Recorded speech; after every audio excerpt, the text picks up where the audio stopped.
Lorsque tu vas au-delà de ton écrasement et de ta fermentation, Dieu met la table pour sa dégustation royale de vin.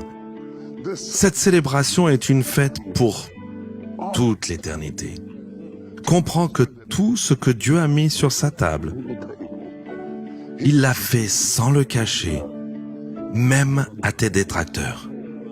Il l'a fait ouvertement et publiquement, et qu'il n'a pas honte du voyage qu'il t'a fait faire.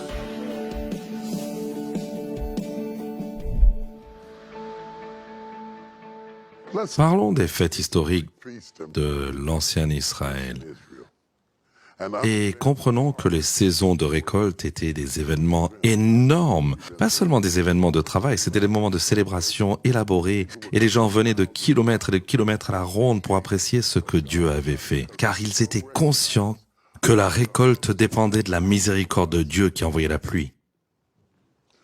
Et les grandes fêtes qu'ils organisaient duraient des jours et des jours et des jours, car ils avaient connu la sécheresse. Et rien ne te fait autant apprécier la récolte que d'avoir connu la sécheresse. Cela te donne un esprit de gratitude et d'appréciation. Si tu n'as jamais connu la sécheresse, tu penseras que tu y es arrivé grâce à ta propre bonté. Mais une fois que tu as connu la sécheresse, tu sais que tu dépends de la miséricorde du Seigneur. Le fait de représenter un moment clé de l'histoire juive était généralement symbolique du fait que nous dépendons de Dieu pour répondre à chaque besoin. Notre récolte dépend de lui. Notre augmentation dépend de lui. Notre croissance dépend de lui. Nos promotions dépendent de lui. Nos entreprises dépendent de lui. La santé de nos enfants dépend de lui. Notre gagne-pain. Et donc nous lui donnons la gloire. Et particulièrement en Israël, ce sont des fêtes robustes. Des célébrations énormes. Le maître inventeur te fête lui aussi.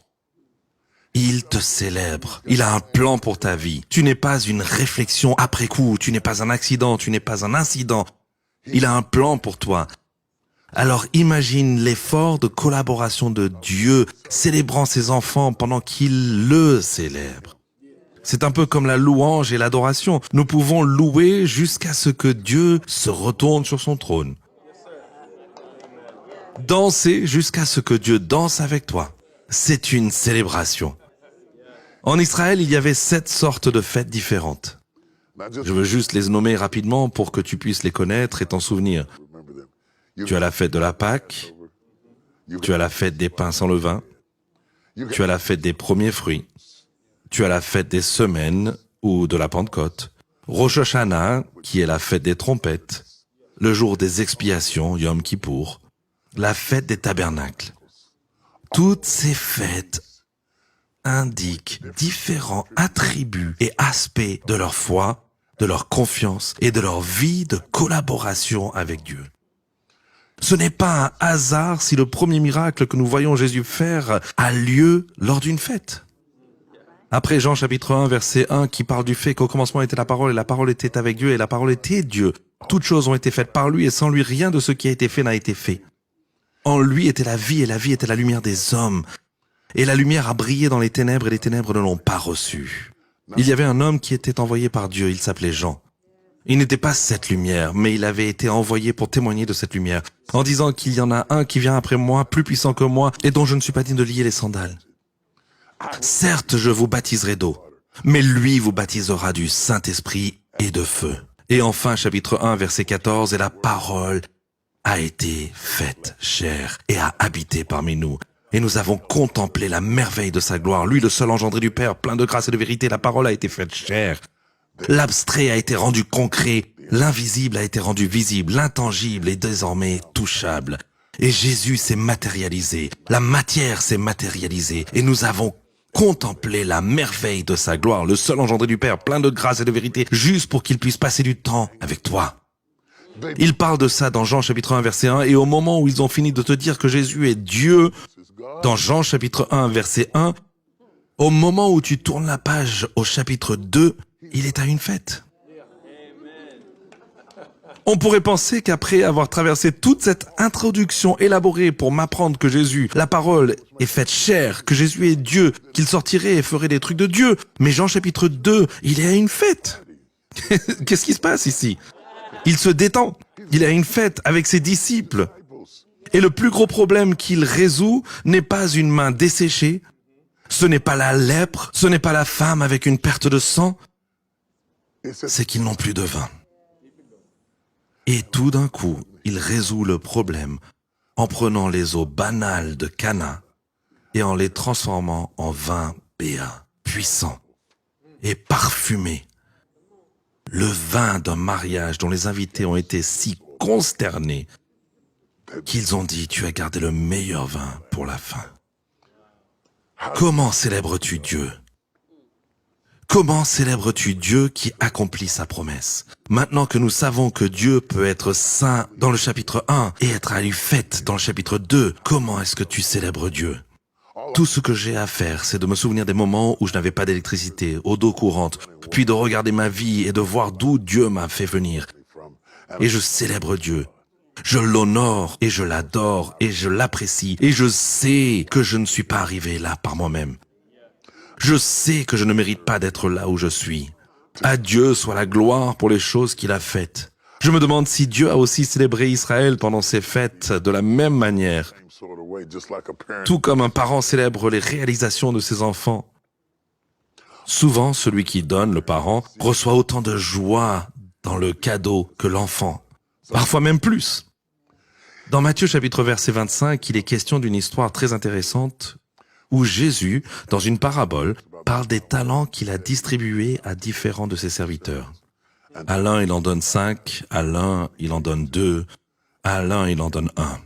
Chacun avec l'espoir que tu fasses quelque chose avec ce qu'il t'a donné. Parce que c'est vraiment ce qu'est la vie. Faire quelque chose avec ce que Dieu te donne.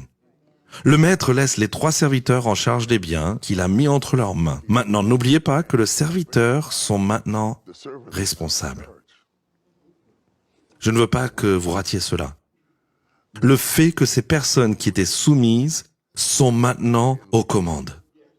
Qu'ils ont été placés dans une position si puissante qu'ils doivent maintenant rendre des comptes au propriétaire lui-même. Je veux juste m'arrêter une minute et le louer pour cela.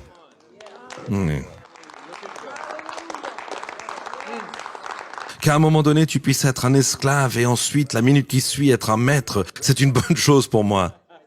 Les choses peuvent changer en une minute. C'est pourquoi tu dois faire attention à la façon dont tu traites les gens, parce que la personne que tu as rencontrée, qui était dans les bas-fonds, pourrait finir en haut, et la personne qui est en haut pourrait finir en bas. Tu sais jamais comment ça va se passer. Lorsqu'il revient, il récompense les serviteurs qui ont produit davantage avec ce qu'il avait. Le serviteur qui a enterré son talent, tout ce qu'il avait lui a été enlevé. Si le maître inventeur a célébré Israël, alors je crois qu'il te célèbre.